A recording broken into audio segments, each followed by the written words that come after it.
para ouvi-los e ouvi-las. Que timaço, hein, Pablo, que a gente montou aqui, ó. Antes de passar a palavra aí para a Luciana, que vai coordenar essa micro debate nosso aí, né? Eu quero fazer aqui um pedido de desculpas que a gente não fez lá no começo da live, né? Que é a questão do intérprete de Libras, né? Que muita gente nos cobra, nós mesmos sempre nos cobramos, autocobramos, né? Que a gente não tem o intérprete de Libras nas lives da RS para Desporto e adoraríamos ter, né? Mas aí entram duas questões bem complicadas para nós, né? Em primeiro lugar, que a gente até tem, assim, algumas intérpretes conhecidas, inclusive a Márcia, uma delas aí com a turma dela lá da Desenvolver, né? Que eu tenho certeza que se a gente fizesse aquela choradeira, eles iam fazer a interpretação para nós aqui no voluntariado e tal, né? Mas é uma coisa que a gente da RS para Desporto acha muito desagradável, a gente acha que o intérprete de Libras é um profissional seríssimo, ele tem que se capacitar para ser intérprete de Libras, não é qualquer um, não é só tu pegar e ali fazer um cursinho de 2 horas e sair interpretando Libras, né? Então a gente respeita muito o profissional e a gente realmente a gente quer, o dia que a gente conseguir ter condições financeiras para pagar o intérprete de Libras, a gente vai trazer o intérprete de Libras, né? E a gente ressalta isso aí, que a RS para Desporto é uma associação que trabalha com voluntariado, então por esse motivo a gente faz o pedido de desculpas, né? Mas já deixa o aviso que no Facebook a gente tem ali a legenda automática, né? E aqui no YouTube, quem for assistir na reprise, só dá ali, vai no CC ali do YouTube e ativa a legenda que dá para assistir o debate legendado, né? Mas é isso então, pessoal. Vamos deixar a turma aí a especialista na área do trabalho conversar aí. Agora e vamos nos retirar, eu, Pablo e Adair, vamos nos retirar aí. Vamos deixar com a nossa comandante Luciana aí levar o debate à frente. Tá bom? Bom, pessoal, se quiserem todos ficar aqui, são bem-vindos também para ficar, né?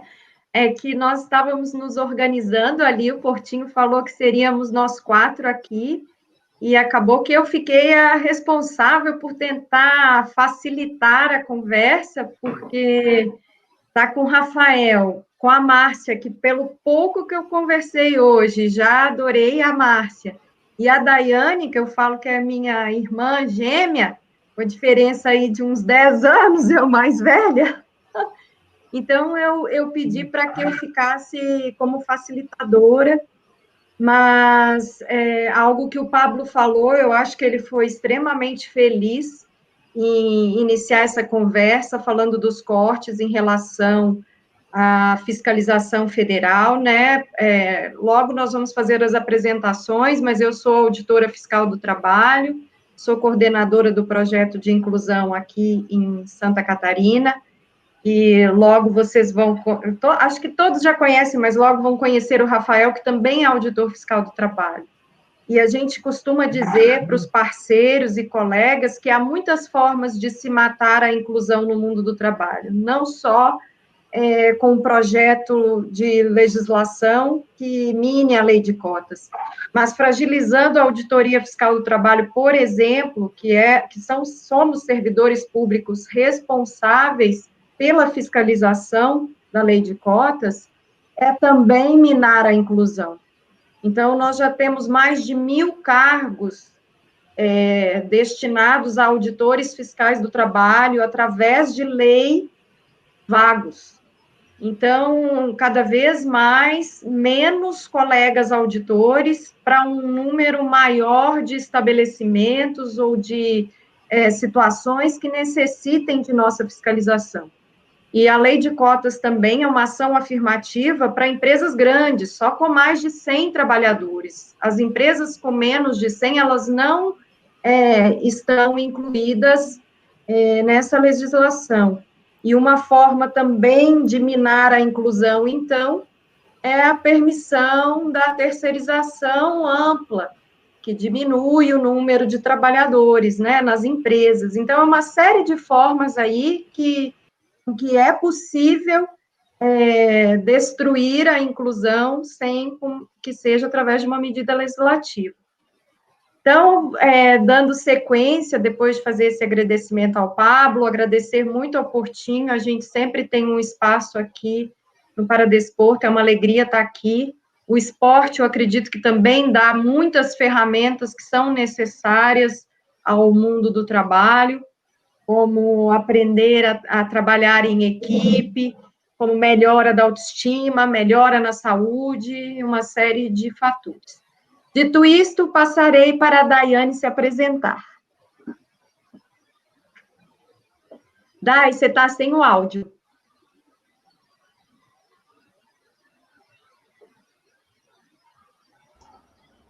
Agora estou? Tá. Certo. Boa tarde a todos e todas.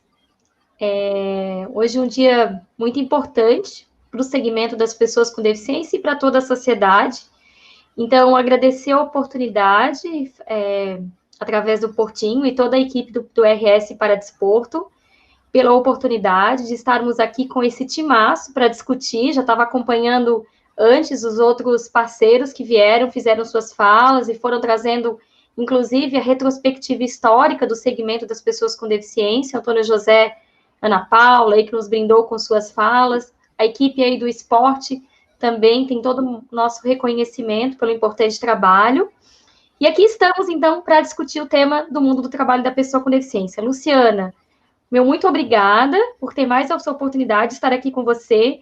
E eu tenho dito que Santa Catarina não é mais o mesmo estado depois que você pisou nessa terrinha, que você aí com a coordenação do mundo do trabalho fez com que a gente tivesse mais e mais pessoas com deficiência no mundo do trabalho e, sobretudo, uma sociedade mais empática para discutir as pautas das pessoas com deficiência no nosso estado. Então, muito obrigada por essa grande tarde que teremos aqui.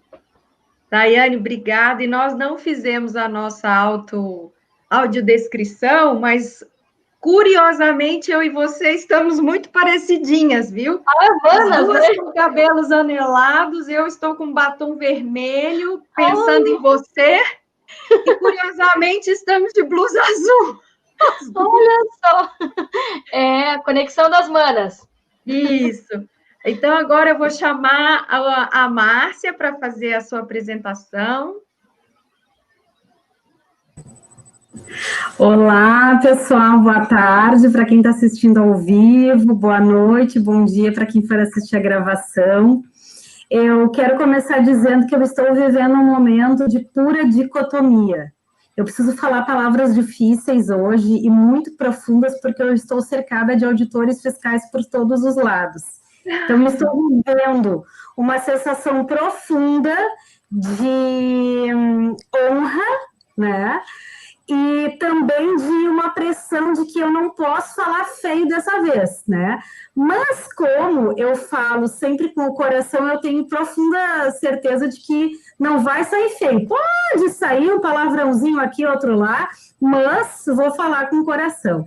Então, a minha descrição de imagem, eu sou uma mulher branca, de cabelos grisalhos, nos ombros, tenho a aparência com os olhos puxados, devido à minha descendência japonesa e indígena.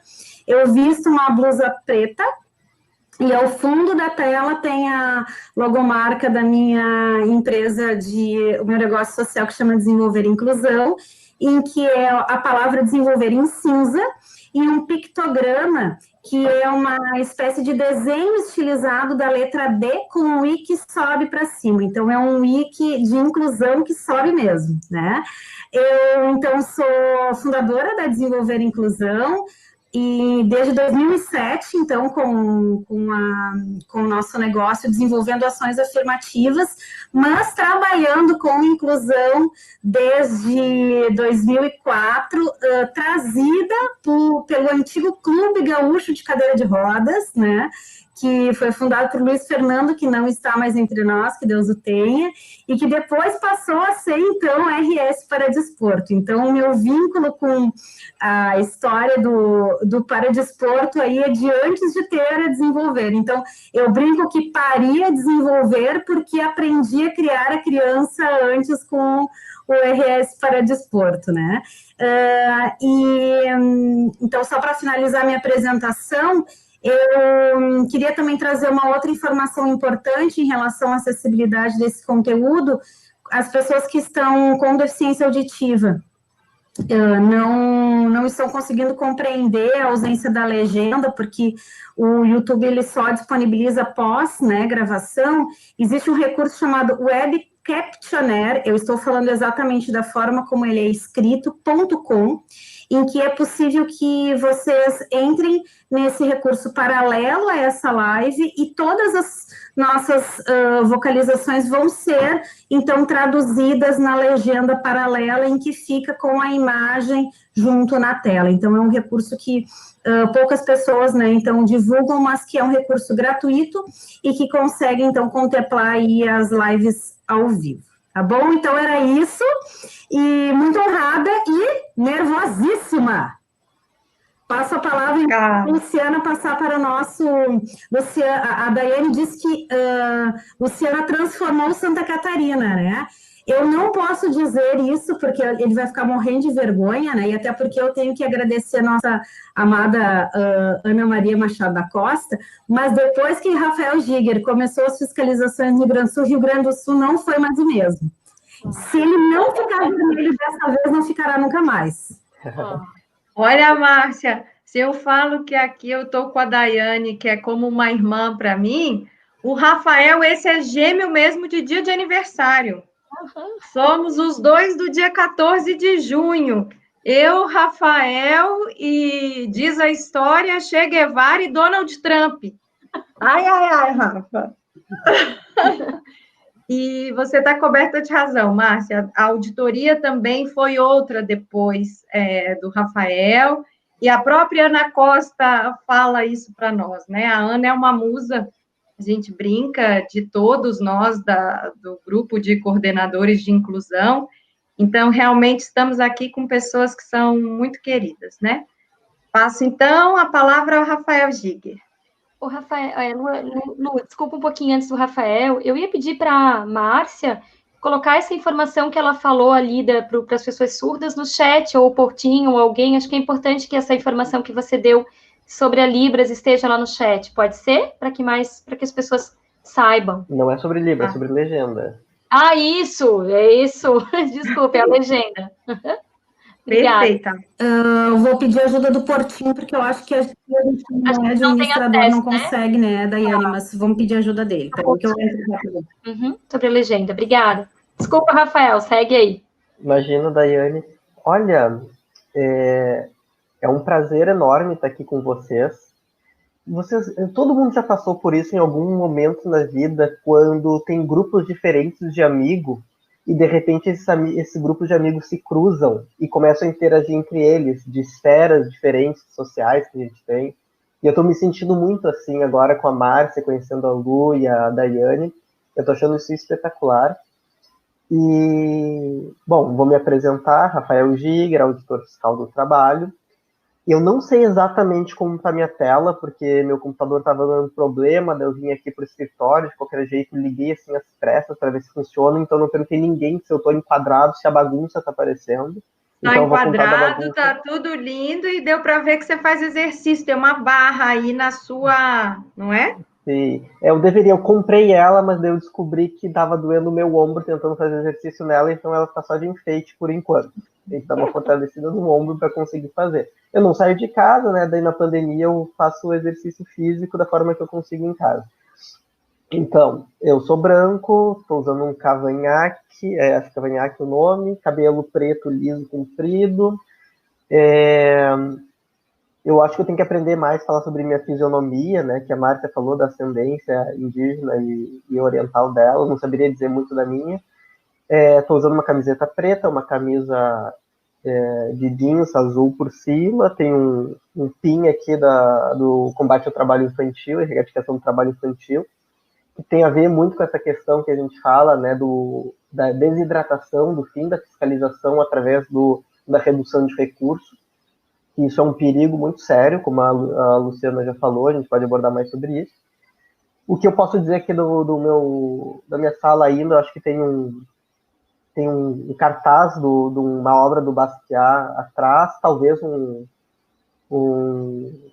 ventilador branco por aí, em algum lugar, mais alguma coisa assim. E eu tô sem óculos escuro. Normalmente, quando tô muito nervoso, eu tiro o óculos escuro. Eu sou deficiente visual, então talvez nem todo o tempo esteja olhando direto para a tela. E me arrependi de estar sem óculos escuro, porque vocês começaram a falar já coisas muito emocionantes, já comecei a lacrimejar aqui, deveria ter que estar com óculos escuros aqui. Mas vai ser um prazer hoje conversar, né? Além dessa questão de juntar grupos de amigos diferentes, né? Eu logo lembrei, né, daquela frase do Samba Enredo da Mangueira, que é na luta que a gente se encontra. E assim que eu tô me sentindo, que linda! Né? Sim, porque os amigos estão longe, né? Mas sempre quando tem luta a gente se encontra, né? A gente tá juntinho. E hoje, no dia de luta, estamos aqui conversando, batendo um papo, né? Espero que seja bastante proveitoso. Bom, Rafa, você foi o último na apresentação, mas vai ser o primeiro aqui nessa nossa conversa. Tentamos estruturar pensando naquelas lendas sobre as pessoas com deficiência e o mundo do trabalho. Então, para você ficou a lenda. É verdade, Rafael, que não há pessoas com deficiência e as poucas pessoas com deficiência que há não querem se qualificar, não são qualificadas e querem ficar em casa recebendo o BPC?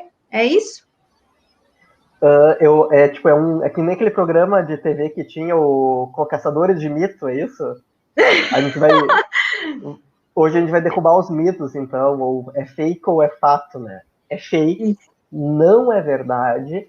Por favor, me interrompe se eu passar muito do meu tempo, né? E vamos falar um pouco sobre todos esses argumentos que se utilizam, né, para dizer que as pessoas com deficiência não querem trabalhar ou não estão no mercado de trabalho. É importante reforçar, antes a gente falou da fiscalização, simplesmente o fato de que quando a fiscalização começou, as pessoas com deficiência começaram a trabalhar, já é uma prova de que o que falta, né, é as empresas fazerem o seu trabalho. E brincando aqui, a Márcia disse que estava assustada, né, com medo, porque tinha fiscais ao redor, auditores do trabalho. Acho que só precisa ficar com medo ou assustado ou inseguro se tu não faz o teu trabalho, e a Márcia faz o trabalho dela. E o que acontece é que as empresas não estavam fazendo o seu trabalho. Veio a fiscalização cobrar e a legislação começou a ser cumprida. Então, isso é importante trazer, né, à baila.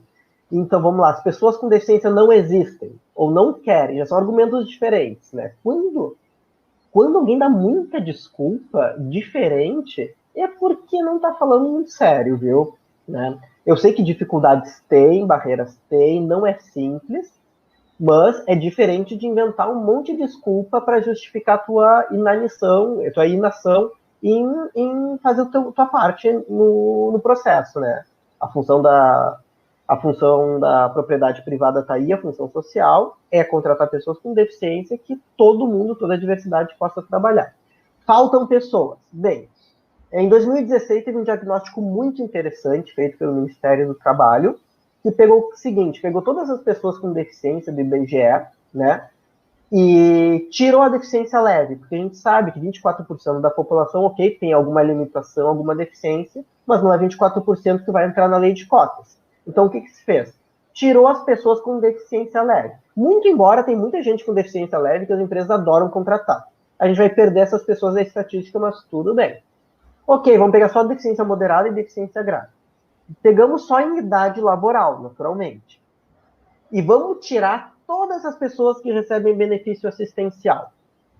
Gente, ainda assim, né, sobrou 9,7 pessoas com deficiência para cada vaga oferecida. Ou seja, daria para cumprir 10 vezes as cotas de pessoas com deficiência, usando esse critério estatístico que é bem conservador. Tirou a deficiência leve, só em idade laboral, e sem as pessoas de benefício assistencial. Então, existem 10 pessoas com deficiência em idade laboral que não recebem benefício assistencial, que certamente têm deficiência para cada cota. Bom, a gente poderia cumprir as cotas 10 vezes, como a gente só tem metade das cotas cumpridas, né? Eu tenho deficiência visual, eu senti na minha pele, né? Eu nunca consegui emprego na iniciativa privada. E se tu falar com qualquer pessoa com deficiência procurando emprego, ela vai relatar a mesma coisa.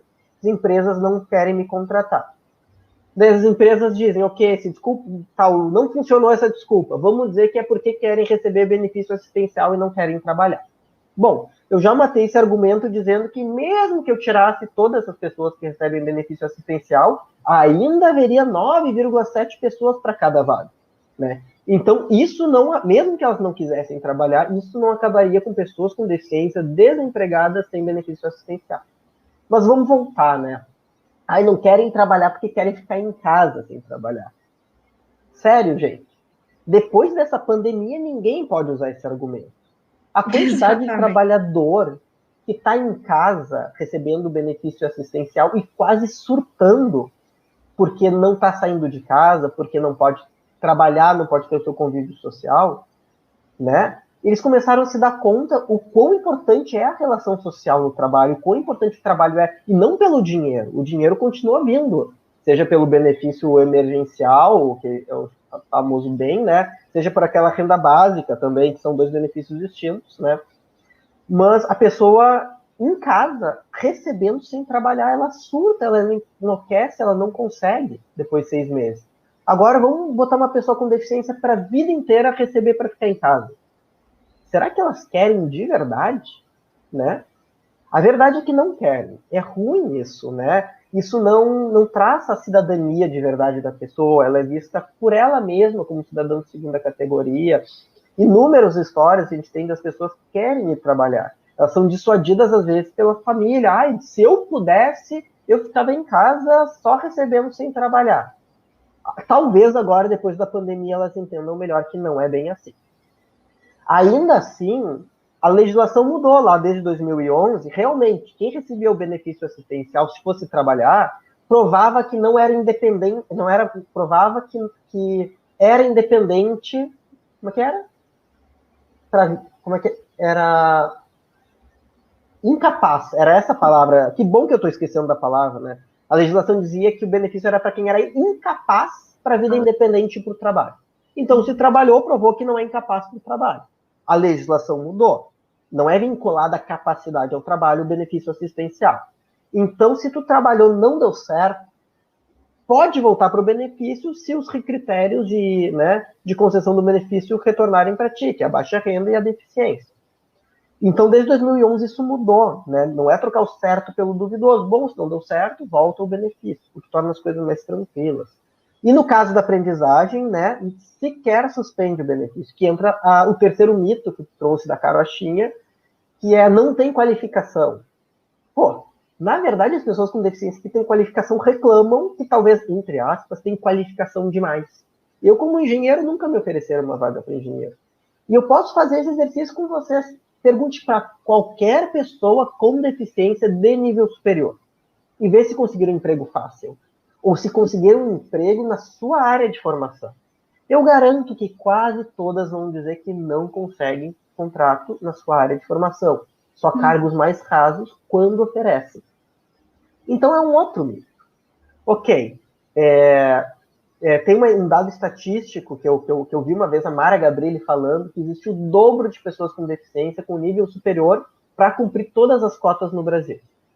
Bom, então certamente não é falta de qualificação, mas realmente tem muita gente com deficiência sem qualificação.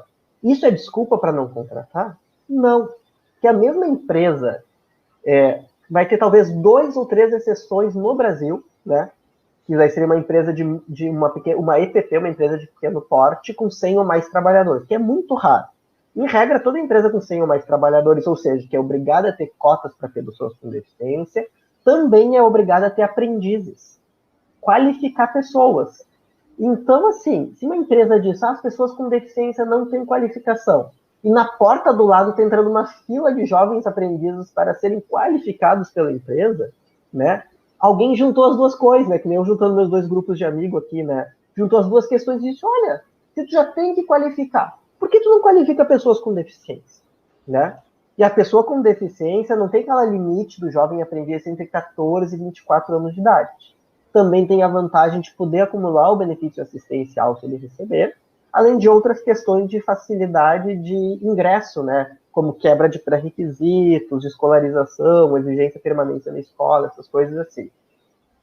Então, assim, uma empresa que diz, pessoas com deficiência não têm qualificação. A estatística diz que é o contrário. E mesmo que não fosse, e tem um público nessa condição, gente, tu tem que qualificar. Então, qualifique pessoas com deficiência. Os auditores fiscais do trabalho, eles são rígidos, eles cobrem a legislação. Mas se tu chegar dizendo que, ó, tô com um projeto para qualificar pessoas com deficiência, a gente vai conceder um prazo, vai até firmar um termino de compromisso com a empresa, que a gente vai dizer, olha, vamos esperar tu qualificar, para que depois tu efetive essas pessoas, e só assim a gente vai cobrar a cota de vocês. Porque a gente entende que tem muita gente precisando de qualificação. Então, mitos da Cauratinha. Faltam pessoas com deficiência. Mentira. Pergunta para qualquer uma ou olha simplesmente para as estatísticas. Não querem trabalhar. Bom, não é todas que recebem benefício assistencial e a pandemia nos ensinou que trabalhar é fundamental para a saúde mental de todo mundo. E 3, não tem qualificação. Mentira. A estatística mostra que tem bastante gente com qualificação. Conversa com as pessoas, vai ver que elas têm qualificação sim. E bom, se não tiver qualificação, tu mesmo tem a faca e o queijo na mão, tua empresa, para qualificar essas pessoas. Perfeito. Passado o recado? Passado, super passado, Rafael. E até antes de passar a palavra para a Daiane, eu acrescento algumas coisas. Esse estudo que o Rafael falou, que os auditores fizeram, utilizando os dados do censo, eles consideram trabalhadores em idade laboral a partir de 18 anos, e a gente sabe que a partir dos 16 a pessoa já pode trabalhar, e a partir dos 14 na condição de aprendiz. Então, realmente é como o Rafael falou, sendo bastante conservador, nós teríamos aí 10 vezes o número de cotas, 10 pessoas para cada cota, né? Excelente, Rafa, muito obrigada. Eu vou passar agora para a Daiane, para ela falar para a gente. A Daiane é uma mulher, eu chamo a Daiane de pimenta. É uma pimenta, chocolate com pimenta, porque ela é doce, mas ela também é firme, né? E a Daiane é uma mulher muito agregadora, talvez até pela profissão de assistente social. Ela é, assim, sou suspeita porque é irmã, né? É tipo o Rafa, que é irmão de aniversário, eu vou achar um jeito de eu ser irmã da Márcia também, apesar de eu não ter nada de indígena e nem de asiático aqui, eu vou dar um jeito. Mas eu gostaria, Dai, que você falasse, então a gente viu que tem pessoas com deficiência, que são poucas as que recebem o benefício, mas ainda assim, se trabalharem como aprendizes, elas mantêm ou apenas suspende por um tempo, e se acontecer algo, ela volta a receber. Rafael já mostrou que tem muitas qualificadas, daria 2 vezes, eu acho que até mais, viu, Rafael? Em 2005, dados do INEP dizem que nós tínhamos 114 mil crianças com deficiência na escola regular.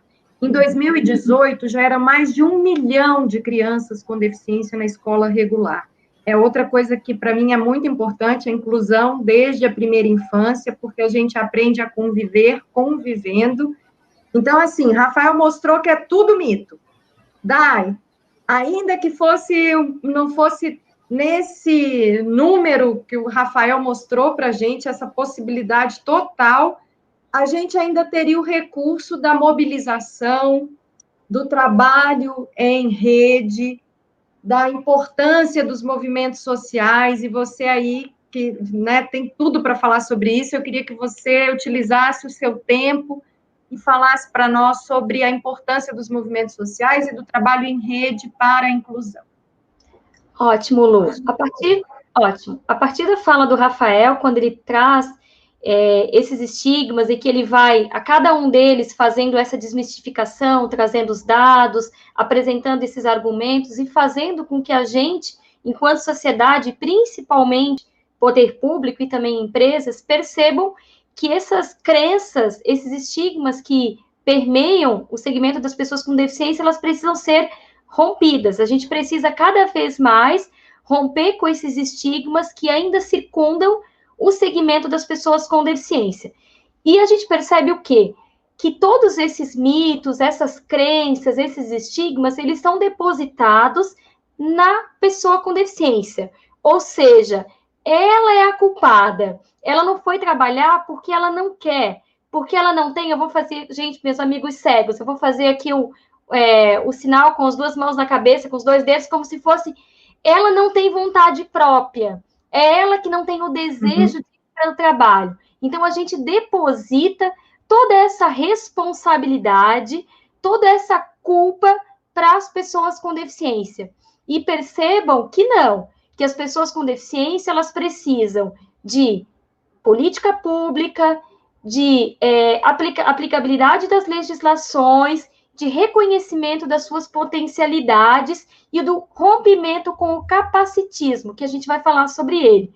Então, quanto mais a gente culpabilizar as pessoas com deficiência e não compreender essa estrutura aí da nossa sociedade, que é o próprio capitalismo, que é perverso nas suas relações, que vê as pessoas com deficiência como corpos não desejáveis, não produtivos, corpos que não são atraentes também para essas relações de trabalho e até mesmo as relações cotidianas, porque são corpos que são diferentes desse padrão ideológico da nossa sociedade, que cultua o corpo normativo, são questões que são a estrutura que a gente precisa olhar para essa sociedade e não culpabilizar as pessoas com deficiência.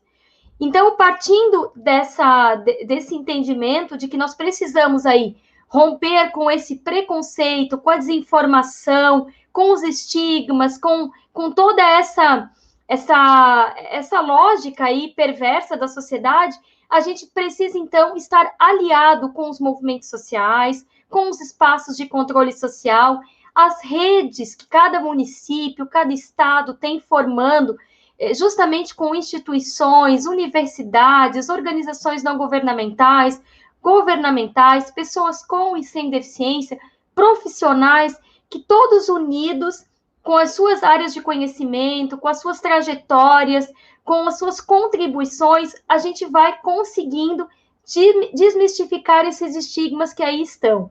Nós temos uma experiência aqui em Santa Catarina, acredito que outros estados também possam ter, mas que nós temos aqui uma experiência, então, muito exitosa, que juntam, então, instituições governamentais e não governamentais, pessoas com deficiência, universidades, institutos de vários parceiros, para justamente fomentar a inclusão das pessoas com deficiência, não somente no trabalho. Como a Luciana falou, a educação também é um ambiente, é um espaço que a gente precisa lutar por uma educação inclusiva, porque ela é todo o pilar estruturante também para a nossa formação, seja a formação profissional, mas também das nossas relações.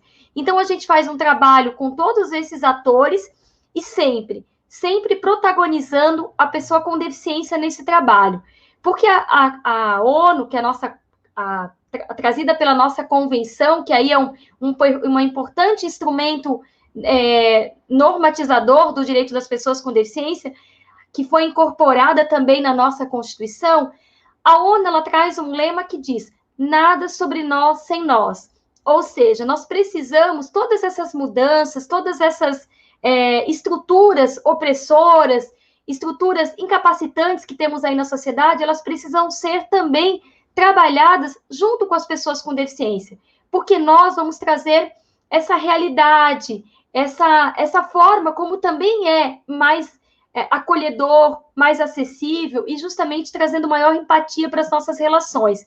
Então, a nossa experiência aqui de Blumenau e Santa Catarina parte também desse pressuposto de considerar todos esses atores juntamente com as pessoas com deficiência para transformar essa sociedade cada vez mais inclusiva, cada vez mais que reconheça essas diferenças como um valor humano e que a gente possa ter pessoas com deficiência inseridas nos seus espaços aonde ela quiser, porque a gente precisa, nós não temos que contratar a deficiência, e sim as pessoas, considerando as suas aptidões, as suas histórias de vida, as suas singularidades, os seus anseios profissionais, pessoais, para que nós vamos cada vez mais ocuparmos esses espaços que é de nosso direito, que é de nossa conquista também para o nosso desenvolvimento pessoal e profissional.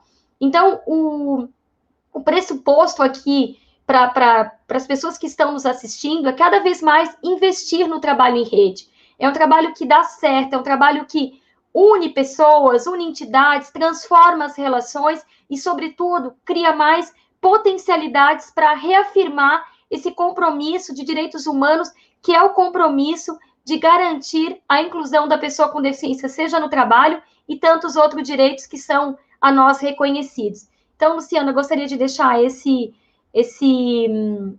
impulso aí para que outras pessoas fomentem essas redes, a gente se coloca à disposição também para partilhar dessas experiências e cada vez mais fomentar esses espaços que transformam tanto as nossas vidas.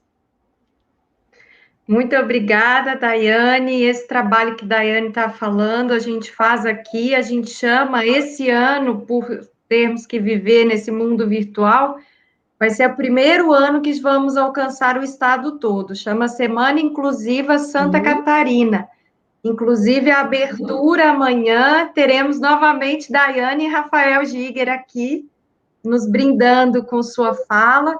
E desde que começamos esse trabalho em 2015, foram criados mais de 8.600 empregos para pessoas com deficiência, muito longe do ideal, como a gente viu por toda a fala de Rafael Giger, mas conquistas também, né, Dai, que nos deixam animados a continuar e nos dão a certeza que a gente está no caminho certo e que não podemos parar. O Rafael sempre fala que 93% das pessoas com deficiência hoje contratadas estão contratadas em empresas obrigadas pela lei de cotas. Então, gente, o sonho é que um dia comemoremos o fim da lei de cotas por ela ter perdido completamente o sentido e o objeto, mas até que isso ocorra, nós estaremos aqui sempre juntos, com todos os parceiros, lutando pela inclusão.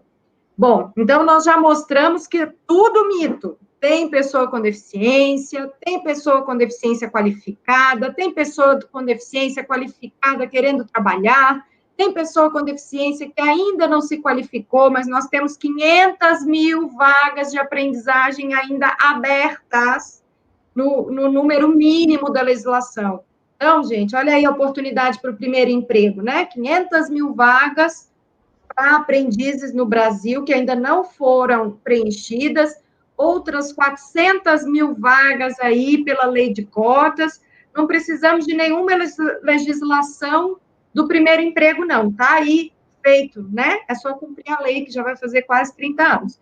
Então, já falamos disso tudo, que o Rafael desmistificou tudo, a Daiane já mostrou a importância de estarmos todos juntos, todas as instituições, pessoas com e sem deficiência, para a construção dessa sociedade. E agora eu pergunto para a Márcia. Márcia, e a empresa? Existe a possibilidade de uma empresa querer incluir, ser inclusiva e não conseguir incluir? E se ela te disser, olha, eu quero fazer tudo, só não sei começar, o que você diz para ela?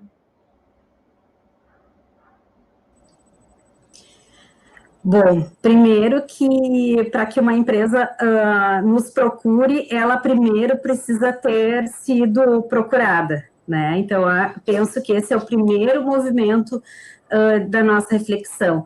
Quero começar dizendo que esse é o meu ponto de vista, né? Então, não é uma verdade absoluta, e que essa minha opinião, esse meu ponto de vista, ele vai trazer alguns argumentos para que as pessoas que estejam nos assistindo, né, possam construir pelo menos novas perguntas.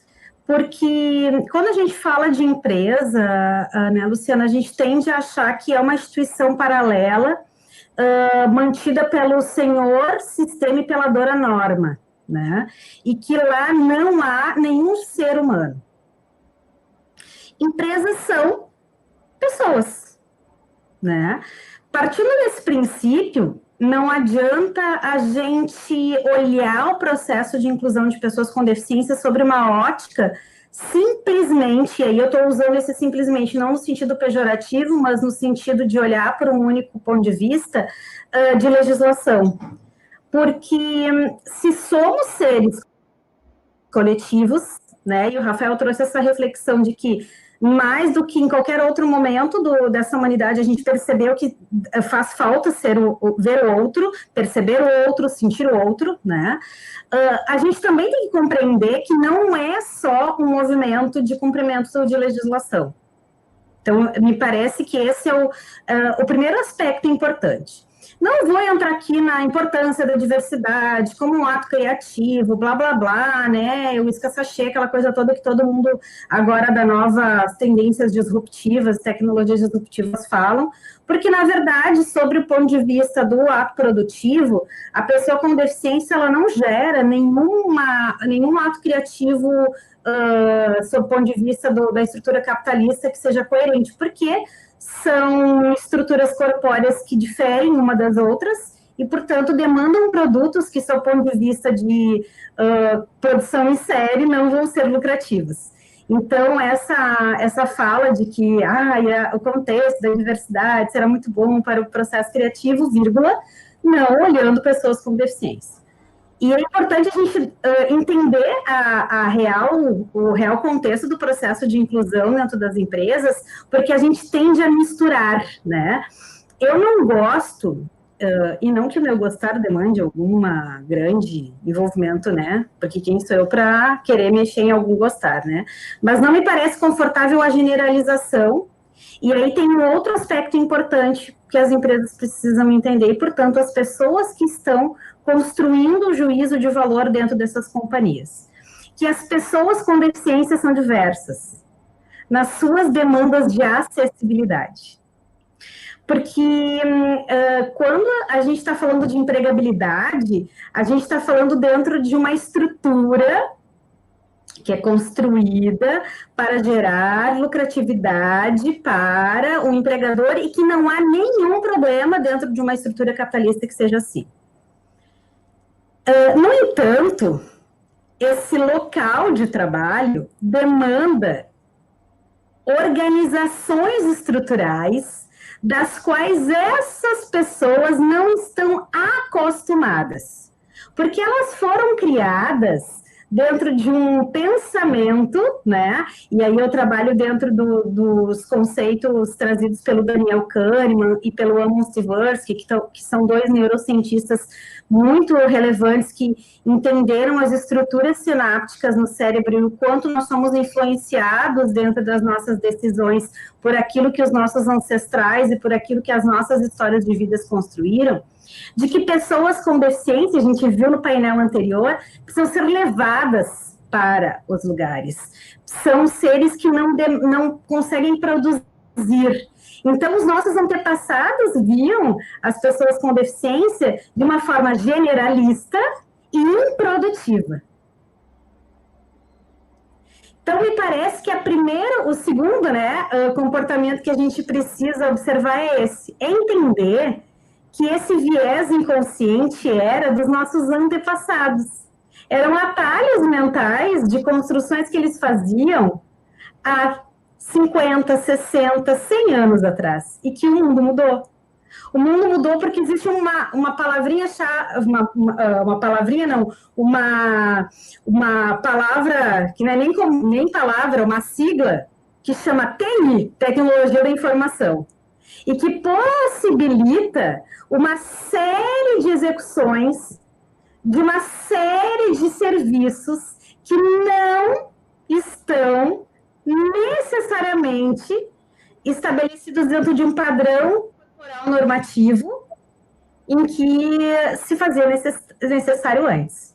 Mas, para isso, esses instrumentos de tecnologia, eles não caem do céu, não há milagres e não há doadores generosos que fazem isso cair em cima das mesas das empresas. As empresas precisam comprar isso, né? Eu costumo dizer que as empresas querem comprar peixes fora d'água sem ter o aquário. E dizem que o problema é do peixe. né? Fazendo uma analogia super esdrúxula, mas olhando também para o contexto da estrutura natural, né? Então, aí tem um problema grande de entender que a acessibilidade não é um favor, que a deficiência não é da pessoa, mas dessa empresa que não foi construída pensando na acessibilidade. E que mais do que fazer rampa, e não estou dizendo que rampa não é necessário, é a gente construir rampa na cabeça da gente, né? Na minha e na de vocês três, não, né? Mas de todos esses outros seres que habitam esse ambiente, né? Esse mundo paralelo chamado ambiente corporativo. E que nessa máquina de produzir pessoas com deficiência não existe. Ai, mas eu quero uma pessoa surda igual àquela que tinha naquela empresa. Porque a gente não tem uma máquina de produzir pessoas com deficiência. Porque não existe máquina de produzir pessoas. Todos somos únicos. Todos somos um universo, né? De múltiplas potencialidades. E só para terminar, então, a minha reflexão em relação a esse contexto do que as empresas precisam compreender, me parece que elas precisam compreender muito que é parte do processo que a Daiane trouxe, né, de tessitura de uma grande rede, né, e aí eu lembrei da aranha que faz a rede ali, que tece a rede, né, que as empresas, elas precisam compreender que não é nada contra, que ninguém está contra ninguém, que não existe concorrência, que não existe pessoas tentando ganhar dinheiro, produzindo coisas, que tudo tem que ser de graça, né?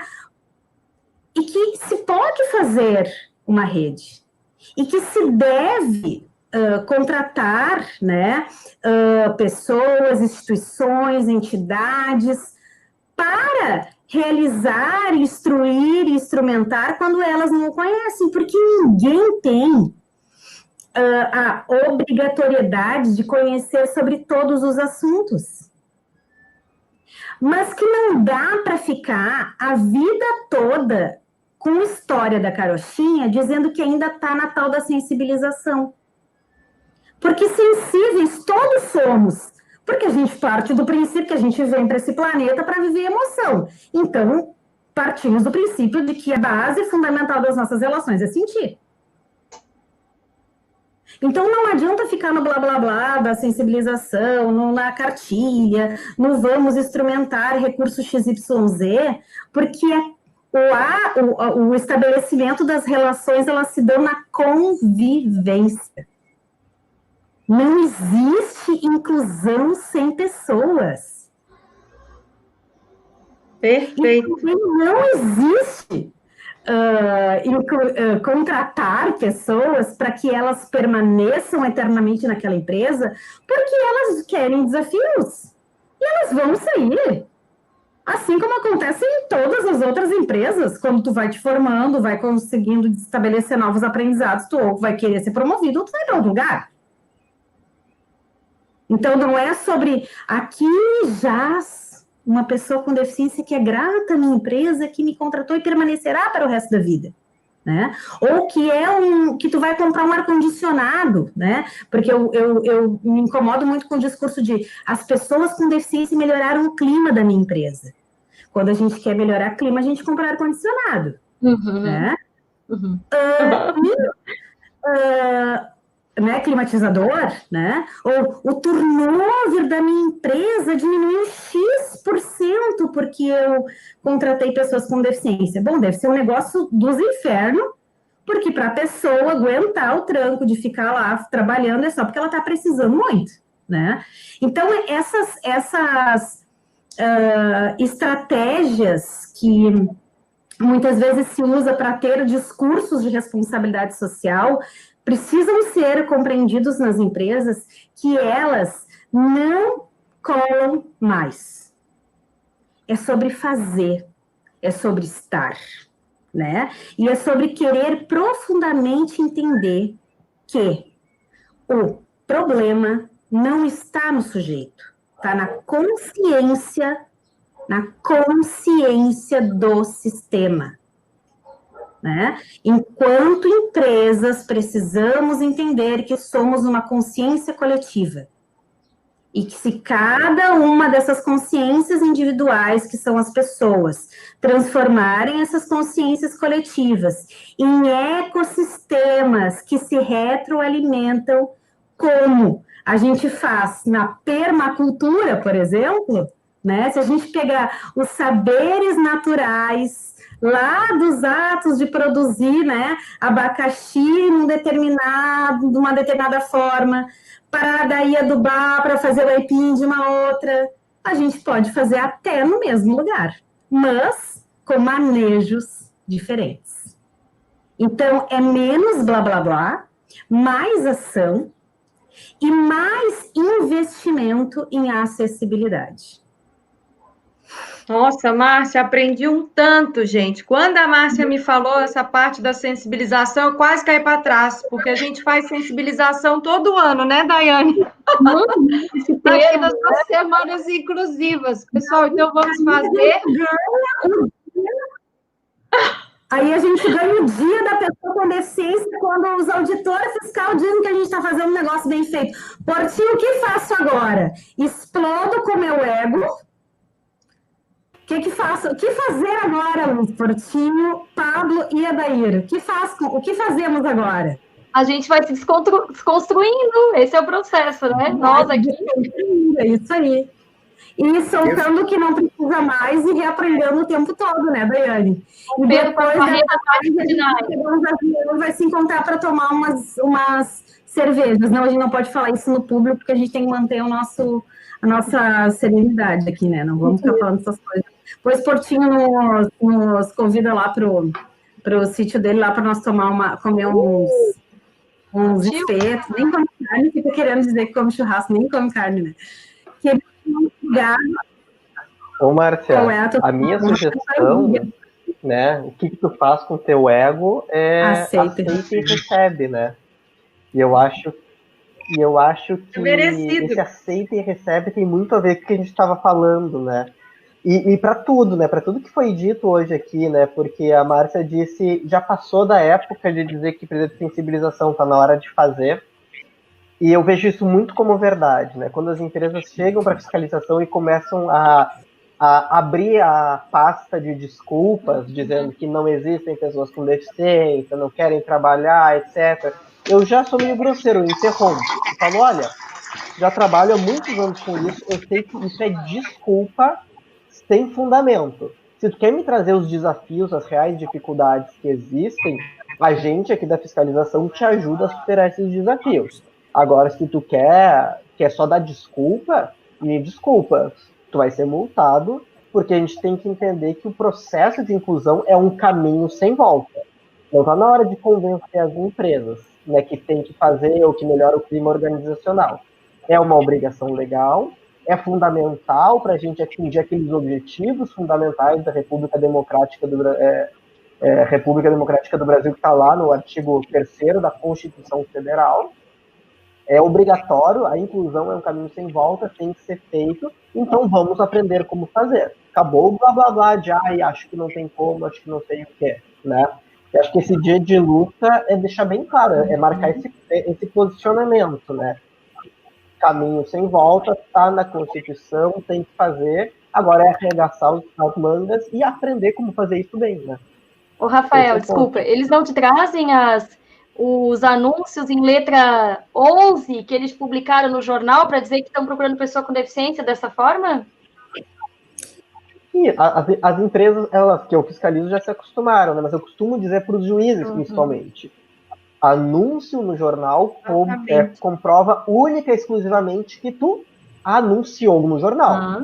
Não que tu está contratando pessoas com deficiência, né? Porque o que mais chega para a gente é a pessoa que foi para um anúncio de jornal e a empresa diz, não estamos contratando.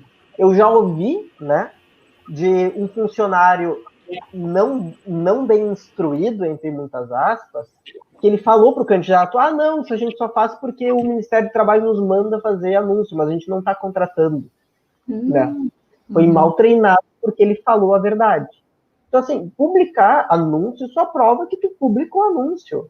E daí tem a questão que tu trouxe, quem lê jornal impresso hoje em dia, né? Com deficiência intelectual vai acessar, Sim, visual. nossa, com deficiência visual. Então, se a empresa chega para mim e fala, olha, pô, publiquei no jornal e não apareceu ninguém. E eu, tá, beleza, vamos tentar de outra forma. Né? Eu costumo falar, se a gente está tomando um remédio e não nos cura, o que a gente faz? A gente troca de remédio, troca de médico. Então, se não está funcionando, vamos mudar a forma. Dependendo da cidade, botar lá num carro de som é o que mais funciona. Em outra cidade é botar no rádio. Outra cidade, bom, é falar com os trabalhadores da própria empresa e estimular, dizer que está contratando e que pensem nos seus familiares com deficiência e que sim, eles podem, e através dessas conversas, que essas pessoas apareçam, demonstrando que sim, tem um programa. Um bom programa de inclusão acaba sendo famoso na cidade. Eu tenho filho com deficiência bom. Eu conheço aquela empresa, tem um monte de gente com deficiência que trabalha lá, é lá que eu vou procurar emprego para o meu filho, né? Que eu já confio nessa empresa. Então, assim, anúncio no jornal só prova que anunciou no jornal, que gastou lá R$300 para publicar uma matéria no jornal, sei lá quanto custa. É só isso que prova, absolutamente mais nada que isso. Muito bem. Portinho, devolvo a palavra a você, mas antes... Vocês estão me ouvindo, pessoal? Sim. Eu tenho que aproveitar esse momento para mandar um parabéns, feliz aniversário para a Sheila, que é uma parceira da inclusão querida, a mãe do Augusto, que tem síndrome de Down, e eu vi que ela está aqui curtindo. É uma grande parceira da inclusão nossa. Felicidade. Tá bom, vocês terminaram sobre aplausos aqui, muitos elogios, eu não vou nem ler muito, senão a Márcia vai ficar muito convencida que não volta mais na nossa live. Mas foi sensacional, né, Pablo? Eu acho que se tu ler os elogios, Portinhas vão começar a cobrar na próxima aparição. Achei sensacional. Luciana, Daiane, Márcia, Rafael, foi incrível ouvi-los. Eu queria só fazer um apanhado, porque eu não consigo ouvir vocês com tanta qualidade e não fazer anotações. Eu vou só fazer algumas rápidas pontuações. Uma referência do Rafael, mais fiscalização, mais pessoas com deficiência trabalhando. É uma questão matemática. Segunda, apontando que apenas metade das cotas estão cumpridas. Foi esse número, né? Incrível, e mais 93% das pessoas com deficiência empregadas estão empregadas por conta da lei das cotas. Observem como é um movimento quase antinatural das empresas contratarem pessoas com deficiência. Mas aqui as coisas mais importantes que eu quero destacar para ficar numa visão otimista ao final, que é a nossa sociedade, o nosso país tem que tratar a diferença como um valor humano. Isso é fundamental. Somos todos diferentes, e numa frase que não é minha, mas eu acho genial, que é: cada um de nós é um ser irrepetível. Então a diferença nesse sentido é um valor humano, talvez o mais humano, mais genuinamente humano, né? E por fim, é isso, né? A nossa diferença, a nossa unicidade é um valor que tem que ser visto, tem que ser encarado como algo que nos dá um valor inestimável, irrepetível, eu diria. Foi um prazer ouvi-los, foi demais. Isso aí, Pablo. Vou começar a trazer a turma da educação para cá, ó. Vamos fazer aquela mistura bonita de tela de novo, ó. Vamos encher a tela aqui, ó. Professora Liliane, Idília. Boa tarde, gente. Boa tarde. Boa tarde. Lotando a tela aí, misturando humanos, ó. Pessoal do trabalho, da educação. Boa tarde, gente linda. O Rafael falou no começo da live, né? Que o bom é isso aí, da gente unir vários amigos, né, Rafael? Tá aí, ó. E vamos agendar aquela grande churrascada depois do fim da pandemia, né, Márcia? Pode ser aqui no sítio, ó. Vou estar esperando todo mundo aqui, vai ter umas 100 pessoas aqui, ó. Fretar o ônibus aqui de Santa Catarina. Isso. Um beijo, pessoal. Se a Daiane trouxer todos os contatos maravilhosos dela, vai ter umas 200 pessoas aqui. Ó. Pode deixar, eu presto o ônibus. Que agenda que a Daiane tem, meu Deus. Tá, pessoal, muito obrigado aí, sensacional a live. Bom trabalho para vocês. Estamos na luta. Trabalhadores unidos, continuamos. Vamos lá.